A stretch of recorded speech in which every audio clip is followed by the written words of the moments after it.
지는 자의 축복이라는 제목으로 오늘 말씀을 함께 나누겠습니다. 기도의 짐을 지는 자의 축복. 최근 저에게는 신앙의 지침, 피로가 있었습니다. 기도하면서 사람들은 알지 못하는 응답도 많이 받은 것도 사실입니다. 많은 응답을 과거에도 받았고 지금도 받고 있습니다.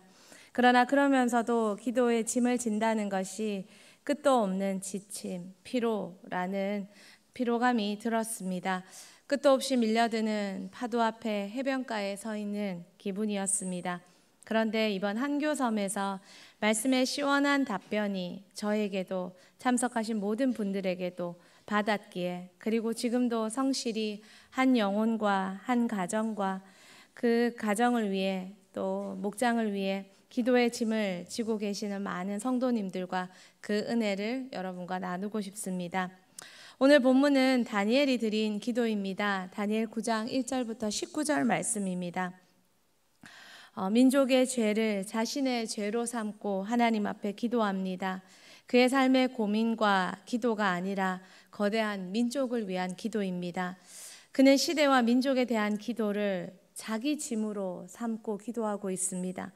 1절에서 11절은 민족의 죄에 대한 고백입니다. 12절에서 15절은 죄에 대해 하나님의 심판에 대해 이야기하고 있습니다. 그리고 16절부터 19절은 다니엘의 중보와 하나님의 은총을 말하고 있습니다.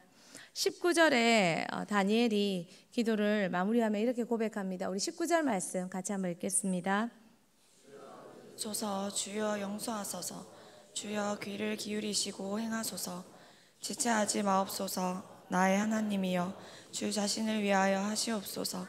이는 주의 성과 주의 백성이 주의 이름으로 일컫는 바 됨이니이다. 주여 들으소서. 주여 용서하소서. 주여 귀를 기울이시고 행하소서. 다니엘이 3번이나 주여 주여 주여 하며 외치고 있습니다. 주여 3창이 여기서 나왔다고 말씀하시기도 합니다. 그가 얼마나 간절히 민족을 대신해서 하나님께 구하고 있는지 보입니다. 내 기도도 아닌데 다니엘은 그것을 내 기도로 삼고 민족을 위해 기도합니다. 다니엘에게 있어 자기의 삶보다 하나님 앞에 해야 하는 기도의 짐이 다니엘에게는 더 큰 사역이었습니다. 누구나 인생을 후회 없이 살고 싶어 합니다. 한 번뿐인 인생 최고로 살고 싶습니다. 다니엘에게 있어 그 최고의 가치가 바로 기도의 짐을 지는 것입니다. 그는 기도의 짐을 지고 하나님 앞에 나아갑니다. 그리고 기도의 짐을 지는 자에게 하나님은 특별한 복을 주셨습니다. 오늘은 다니엘의 기도를 살펴보고 또한 다니엘의 복도 함께 살펴보겠습니다. 첫 번째, 다니엘의 기도. 다니엘의 기도에는 근거가 있었습니다. 기도한다는 것, 기도한다고 해서 다 기도가 아닙니다. 예수 이름으로 기도해야 합니다. 그리고 그 내용에는 근거가 필요합니다. 예수 이름으로 기도하지만 우리의 기도가 내가 하고 싶은 기도가 아니라 그 기도가 하나님이 들으시기 위해 근거가 필요합니다. 확실한 근거. 첫 번째는 다니엘의 기도는 말씀에 근거했습니다. 9장 2절 말씀, 우리 9장 2절 말씀 같이 한번 읽겠습니다. 곧 그 통치 원년에 나 다니엘이 책을 통해 여호와께 말씀으로 선지자 예레미야에게 알려주신 그 연수를 깨달았나니 곧 예루살렘의 황폐함이 70년 만에 그치리라 하신 것이니라. 아멘. 우리 친구들 더 읽을 때 같이 소리내서 같이 읽어요. 여러분 숫자가 몇 명인데. 그의 통치 원년에 나 다니엘이 책을 통해 여호와께서 말씀으로 말씀하신 것. 다니엘이 예레미야 말씀을 읽으면서 그 말씀을 근거로 하나님의 뜻을 깨달았고 그 말씀의 약속을 근거로 기도합니다. 무턱대고 내가 하고 싶은 기도, 내 바람의 기도가 아니라 하나님의 말씀에 근거했다는 것입니다. 그 말씀에 근거한 것이 예레미야 29장 10절 말씀입니다. 여호와께서 이와 같이 말씀하시니라. 바벨론에서 70년이 차면 내가 너희를 돌보고 나의 선한 말을 너희에게 성취하여 너희를 이곳으로 돌아오게 하리라. 바벨론에서 70년이 차면, 포로에서 70년이 차면 돌아오게 하시겠다는 약속을 다니엘은 붙잡았습니다. 그리고 그 약속을 말씀을 근거로 약속을 붙잡고 기도했습니다. 지금 우리가 기도하고 있는 근거는 무엇입니까? 사도행전 16장 31절에 우리가 잘 아는 말씀, 주 예수를 믿으라 그리하면 너와 내 집이 구원을 얻으리라. 이 말씀에 근거하여 나의 기도가 가족의 구원을 위해 기도하고 있다면 하나님은 응하실 것입니다. 아멘이십니까? 그러나 가족을 위한 나의 기도가 내 자녀가 뭐가 되고 무슨 직장에 가고 나의 욕심을 위한 기도라면 하나님은 기다리십니다. 우리의 기도가 약속으로 돌아오기를 말입니다. 우리의 근거를 한번 살펴봅시다. 두 번째, 다니엘의 기도는 말씀과 기도를 기초로 또한 역사에 근거합니다. 칼 바르트는 이런 말을 했습니다. 한 손에는 성경, 한 손에는 신문. 성경은 역사 속에서 해석되고 적용됩니다. 말씀은 현실 속에 역사하시고 살아 움직이십니다. 다니엘이 지금 하나님이 주신 말씀의 적용, 그 역사를 구하고 있습니다. 그리고 그는 역사가 되었습니다. 다니엘은 민족의 죄를 역사 속에서 정직하게 시인합니다. 5절, 9절, 11절, 15절에 나오는데 오늘은 9장 11절만 같이 한번 보도록 하겠습니다. 온 이스라엘이 주의 율법을 범하고 치우쳐 가서 주의 목소리를 듣지 아니하였으므로 이 저주가 우리에게 내렸으되 곧 하나님의 종 모세의 율법에 기록된 맹세대로 되었사오니 이는 우리가 주께 범죄하였음이니이다. 주의 율법을 범하고 목소리를 듣지 않고 우리가 주께 범죄하였습니다. 잘못했습니다가 아니라 무엇을 어떻게 잘못했는지 자기 민족에 대한 죄를 정확하게 직시하고 고백합니다. 그리고 그 속에서 회복을 구합니다. 회개의 시작은 나의 죄가 무엇인지 아는 조명에서 시작됩니다. 무조건 잘못했다가 아니라 잘못했는 것 같은 데가 아니라 무엇을 어떻게 어디서 잘못했는지 떨어졌는지 아는 것입니다. 다니엘은 민족의 죄를 정확하게 알고 시인하고 회개하고 약속에 따라 기도했습니다. 여러분, 옆 사람 한번 봅시다. 그리고 깨워주는 사랑을 한번 베풀어 봅시다. 일어나라. 내 자녀 아니어도 옆에 있는 성도도 보시면서 여기까지 왔는데 졸면 너무 마음이 아플 것 같습니다. 좀 깨워주시면 좋겠습니다.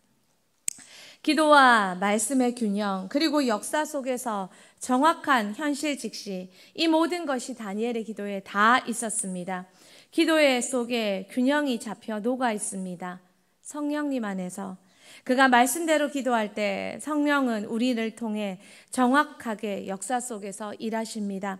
우리가 기도하고 말씀 보고 또 한편엔 시대를 정확하게 살펴야 하는 이유가 여기 있고 또한 하나님은 지금도 시대 속에서 일하고 계십니다. 지금도 우리 삶에서 역사하고 계십니다. 나의 기도가 말씀과 기도로 균형 잡히고 정확하게 역사 위에서 정확하게 지금의 내 삶의 현실 위에서 내 삶과 동떨어진 거대한 하나님의 영광을 구하는 것이 아니라 내 삶과 연결된 지금 내 삶에 필요한 정직이면 정직, 성실이면 성실, 자리 지킴이면 자리 지킴, 그것 통해 하나님은 기도를 만들어 가신다는 것입니다. 우리의 기도가 허황된 기도가 아니라 뜬구름 잡는 기도가 아니라 말씀에 근거하고 정확한 역사, 정확한 나의 현실 속에서 기도해야 한다는 것입니다. 다니엘의 기도가 그랬습니다. 세 번째, 다니엘은 하나님을 바로 알매 근거하며 기도했습니다. 다니엘은 고발자가 아니었습니다. 민족의 죄를 고발하는 게 아니라 기도로 짐지는 자였습니다. 중보자는 짐을 지는 사람입니다. 가정의 문제를 기도로 짐지는 자가 있습니까? 한 영혼의 문제를 기도로 짐지는 자가 있습니까? 그 자가 중보자입니다. 그리고 하나님은 그 사람과 일하십니다. 하나님은 그 자를 귀히 여기십니다. 그들에게 더욱 당신을 알게 하십니다. 왜냐하면 하나님도 짐지는 분이시기 때문입니다. 하나님도 아담을 사랑하셨기에 아담의 죄를 짐지셨습니다. 예수로 말입니다. 다니엘은 하나님을 잘 아는 사람이었습니다.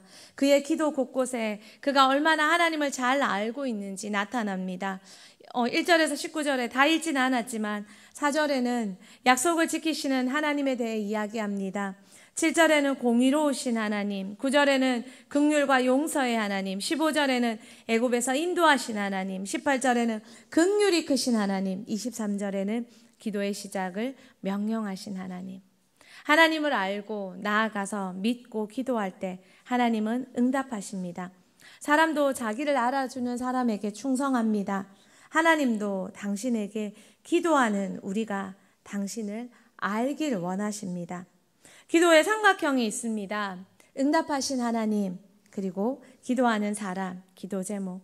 응답하신 하나님에 대해 바른 암, 그리고 기도 제목.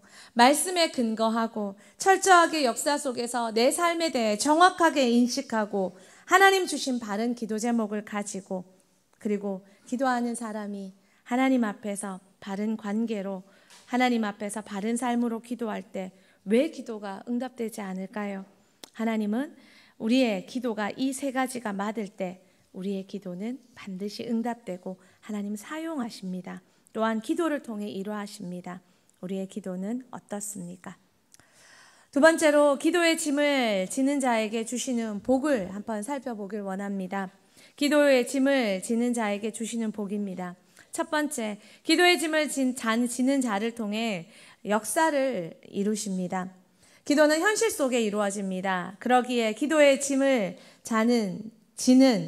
여러분이 자꾸 자니까 자꾸 자는 제가 기도의 짐을 지는 자를 통해 역사가 이루어집니다.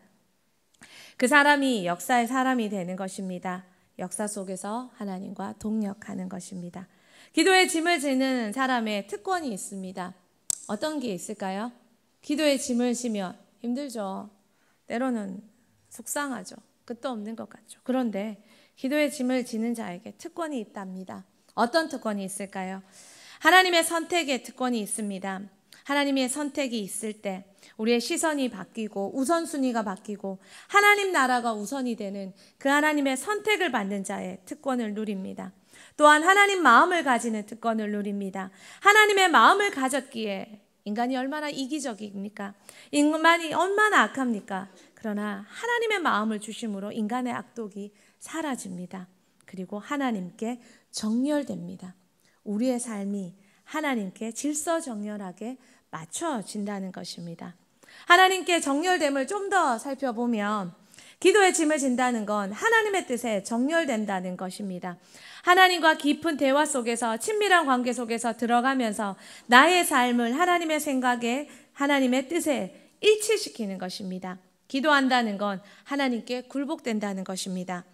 영적 정렬이 이루어지는 상태입니다. 어수선한 무질서한 그런 상태가 아니라 하나님께 나의 뜻이 하나님의 뜻에 맞춰져서 질서정연하게 삶이 그렇게 아름다워진다는 것입니다. 야곱이 씨름할 때 자신의 모든 야망과 야욕과 자기 방법이 다 죽어서 하나님의 뜻에 정렬되어 굴복된 것처럼 하나님과 시선이 맞춰지고 간첩이 맞춰지고 삶이 바뀌고 하나님께 정렬된다는 건 기도하는 자의 특권입니다. 정렬된 사람은 아름답습니다. 질서정연하고 균형 잡혀 있고 균등하고 아름답고 하나님의 인격이 그 속에 드러나고 기도하는 자에게 주시는 특권입니다. 기도의 짐을 지는 자, 그 사람에게 주시는 복도 많습니다. 두 번째로 다니엘이 기도의 짐을 짐으로 받은 복에 대해 살펴보겠습니다. 기도의 짐을 지는 자에게 주시는 복은 다니엘도 복을 받았지만 욥도 복을 받았습니다. 욥이 하나님께 저주를 받았죠. 그런데 저주받은 후에 친구를 위해 기도해주고 비로소 욥은 복을 받았습니다. 아브라함도 롯을 위해 기도해주고 나서 하나님께서 아브라함에게 이삭을 주시는 복을 받았습니다. 다니엘도 기도의 짐을 졌습니다. 오늘 본문에 다니엘이 기도의 짐을 짐으로 어떤 복을 받았습니까? 9장 22절 말씀 한번 같이 읽어볼까요? 내게 가르치며 내게 말하여 이르되 다니엘아 내가 이제 내게 지혜와 총명을 주려고 왔느니라. 지혜와 총명을 주셨다고 그가 기도할 때 하나님은 말씀하십니다. 기도의 짐을 지는 자에게 하나님과 교통함으로 하나님의 지혜, 하나님의 총명이 그 기도하는 자에게 들어옵니다. 두 번째 또 기도하는 자에게 9장 23절에 은총을 주십니다. 우리 같이 읽어보겠습니다. 곧 내가 기도를 시작할 즈음에 명령이 내렸으므로 이제 내게 알리러 왔느니라. 너는 크게 은총을 입은 자라. 그런즉 너는 이 일을 생각하고 그 환상을 깨달을지니라. 크게 은총을 입은 자라. 우리가 기도를 시작할 때, 다니엘이 기도를 시작할 때 하나님은 다니엘에게 은총을 주시기 시작했습니다. 우리가 기도의 자리에 앉을 때 그것이 참 힘겨운 노동이요, 때로는 큰 부담이요, 짐이요, 끊임없이 밀려오는 파도처럼 기도의 제목과 문제는 끊이지 않습니다. 쉼이 없는 것 같습니다. 그러나 그 쉼이 없는 노동보다 더한 은총이 기다리고 있다고 성경은 약속합니다. 그리고 다니엘이 받은 복 마지막은 다니엘 12장 13절 말씀입니다. 같이 읽겠습니다. 너는 가서 마지막을 기다리라. 이는 내가 평안히 쉬다가 끝날에는 내 몫을 누릴 것임이라. 마지막을 기다리라. 내가 평안히 쉬다가 끝날에는 내 몫을 누리리라. 다니엘의 마지막에 쉼과 평안과 하나님 주시는 몫을, 여러분 몫을 가져도 누리지 못할 수 있습니다. 그러나 하나님은 다니엘에게 몫을 누리는 복을 주시겠다고 약속하고 계십니다. 말년이 아름다운 삶 누구나 바라지요. 그래서 열심히 노후를 준비하지 않습니까? 그러나 다니엘은 하나님이 준비해 주시는 노후가 있었습니다. 그것은 하나님이 너의 마지막에 쉼과 평안과 몫을, 그것도 누리는 복을 주겠다고 약속하고 있습니다. 기도하는, 기도의 짐을 지는 사람, 그 사람은 가면 갈수록 잘 되는 삶, 노후가 말년이 더 아름다운 삶, 그 삶을 하나님은 약속해 주고 계십니다. 기도의 짐을 지는 자에게 하나님도 쉼도 허락하시지만 부흥도 열어주십니다. 인간은 참 이기적인 존재입니다. 어쩌면 그 지침이 나의 이기적인 자아와 만났을 때 그 지침이 일어나는 것은 아닌가 생각해 봅니다. 나의 안위를 중시하고 가족이 우상되고, 그래서 하나님 주시는 공동체와 또 다른 하나님의 영혼에 대한 짐이 우리에게 때로는 버겁게 느껴지기도 합니다. 때로는 그것이 가족이라도 말입니다. 하지만 우리가 기도해 갈 때 나의 죄의 본성이 꺾여지고 목자의 마음으로 마음이 변화되고 기도의 짐을 계속 지고 나아가게 하시고, 그렇게 나아갈 때 하나님은 우리에게 더 큰 은총으로 화답하신다고 약속하십니다.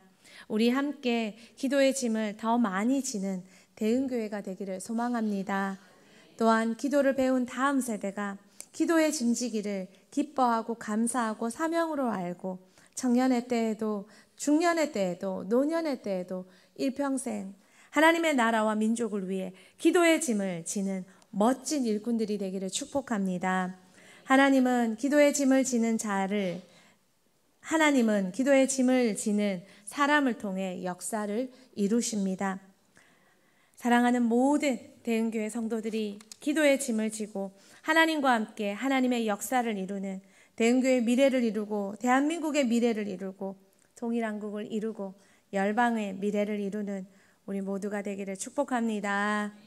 찬송가 458장 같이 하기를 원합니다.